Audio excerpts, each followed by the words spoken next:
Ma'am मेरा question है कि मैम एक बार बोलिए। अपने आप को हमको बताइए कि आप कैसे इम्प्रूव की। जिस समय आप वेस्टीज में जुड़ी तो आप तो मैम लेडीज का प्रॉब्लम जानती हैं कि परिवार से और हस्बैंड से उतना सपोर्ट नहीं मिल पाता है मैम। यस तो किस तरीके यस से यस। मैम आप आगे बढ़ी, किस चीज को इग्नोर की, किस चीज को अपने में ऑब्जर्व की और किस तरीके से आप आगे बढ़ी, हमको ये बताइए मैम। हाँ देखिए, कहा जाता है ना, आप भी हम भी जब एक लेडीज होते हैं ना तो फिर क्या करते हैं, माँ बनते हैं, किन्हीं की बहन होते हैं, उसके बाद बहू भी बनते हैं, वाइफ भी बनते हैं।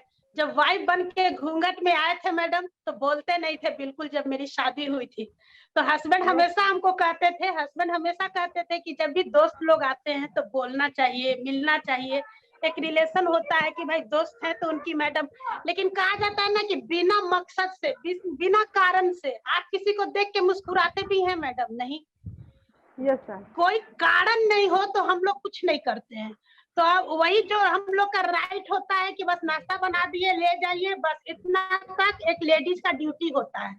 यही काम हम भी करते थे, लेकिन अपने हस्बैंड के हमेशा सपोर्ट के कारण कि नहीं बोलना चाहिए, करना चाहिए, आगे आओ बढ़ के। तो ये जो उनका प्रोत्साहन हमको मिला, सपोर्ट था, तो उनके कारण हम क्या किए, मिलना जुलना शुरू किए। और जब अपनी पहचान देखिए, हम आप अगर मेरा वीडियो सुने होंगे तो हम उसमें बोलते हैं कि हम रोटी बेलना नहीं चाहते हैं। यूट्यूब पे मेरा एक वीडियो होगा, उसमें आप सुने होंगे। तो एक हाउस वाइफ का पहचान चार दीवारी के अंदर फैमिली भी नहीं करती है, आपका रिस्पेक्ट आपकी फैमिली भी नहीं करती है। क्यों? क्योंकि हमारा पर्स खाली है। लेकिन अगर आप वैसे पहचान के लिए, अंजू कुमारी भी मर रही थी क्योंकि डीएफओ की वाइफ थी। जब शादी हुई थी मेरी तो जॉब नहीं था, तो फादर पे डिपेंडेंट थे, हमेशा थोड़ा थोड़ा पैसा के लिए मोहताज रहे हैं। तब वो समय आज भी 2000 में हम लोग को बहुत लगता है, वो जो मेरा बेस्ट था वो दुख होता है, तो वो भी करते थे। लेकिन जब वेस्टिंग आई थी तो लोग हमको आके बताना शुरू किए कि मैडम आप जिस प्रॉब्लम से जूझ रहे हैं ये कॉमन प्रॉब्लम है, सभी के साथ होता है। तो आप इस प्लेटफॉर्म पर आएंगे ना तो इस तरह से आपको मिलेगा जिस तरह आपको वेस्टिज का प्लान दिखाया गया। तो कहा जाता है कि मरता क्या नहीं करता, तो ऐसे भी मर रहे थे, खोने के लिए कुछ था नहीं, तो पाने के लिए यहाँ बहुत कुछ था। तो बोला गया कि जब जॉब लगा सर को तो जो वेतन आता था उसको हम लोग कहाँ जाके खर्च करते हैं, मार्केट के अंदर। तो हमको यही बोला गया था कि मार्केट बंद कर दीजिए, दुकान अगर आप शॉप चेंज कर देते हैं तो आपकी लाइफ बन जाएगी। तो वो जो बाली सर का एक बात था ना, वो हमको घर कर जाता था कि सोचने की हिम्मत करो, तुम्हारे पास क्या है वो मायने नहीं रखता है, अनपढ़ हो, गंवार हो, अंगूठा छाप हो, मायने नहीं रखता है। सोचने का हिम्मत करना, हमेशा बड़ा सोचना, पॉजिटिव सोचना।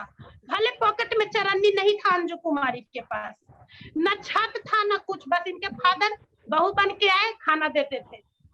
और जिस बेटा अगर कुछ नहीं करेगा तो एज ए गार्जियन आप उसको बोलते हैं कि नहीं कि कुछ नहीं करता है, खाली बर्बाद किया, खाली फेंका, डांट डपट ये आप भी कर रहे हैं और हमारे हस्बैंड को भी उनके फादर किए। लेकिन हम हमेशा कहते हैं कि पढ़ लिख के अगर बेटा नौकरी नहीं करेगा या कुछ नहीं करेगा तो एज ए गार्जियन आप उसको खिलाएंगे कि मार के फेंक देंगे? तो गार्जियन का तो भाई मजबूरी था खिलाना, कुछ कर ही नहीं रहे थे। लेकिन जब जॉब लगा, इनकम आया, वेस्टिज का चुनाव किया, आगे बढ़ने के लिए बहुत सारा काम किए। लेकिन जहां से हमारी उपलब्धि होती है उसी का माला जपेंगे ना। Yes ma'am. 108 मोती का माला होता है। हर लोग आज सुबह सुबह उठ के भी लोग जाप कर रहे हैं, लेकिन बताइए जाप कर रहे हैं तो क्या निकल रहा है? अगर आप पॉजिटिव सोच के साथ बढ़िया करेंगे, कहता दरवाजे पे अगर एक भिखमंगा भी भीख मांगने आता है तो भगा देते हैं, उसको गाली देके भगा देते हैं। लेकिन अगर आप एक भूखे को खिला देते हैं और आप अगर पर डे घंटी नहीं डोलाते हैं, आपका सोच बढ़िया है, आपके चलते किसी का उद्धार हो रहा है, तो ये बहुत बड़ा चैरिटी का काम, मदद हो गया। तो यही चीज से जूझ रहे थे, हमेशा पाई पाई रुपया के लिए मोहताज रहे। हमेशा फादर इनको सुनाते थे, हमको अच्छा नहीं लगता था।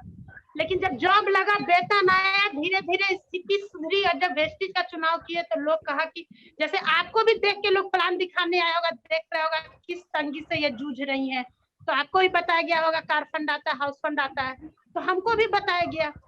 तो जब इस सोच के कारण, बाली सर के सोच के कारण जब इसका चुनाव किए तो आज देखिए जिंदगी बदल गई। लोग कहा एक डीएफओ की वाइफ हो के सब क्या जरूरत पड़ गया? तो मेरा तो एकदम मानना है, कहने वाले कहते रहेंगे, आपका तो पेट भरने वाला है नहीं। और जीरो से हीरोइन बनना है, तो फिर तो जब जिस पे जग हंसा उसी ने ना इतिहास रचा। अब आप पे लोग अगर हंस रहे हैं, इसका मतलब है कि आपको 4 लाख आने वाला है एक लाइन में।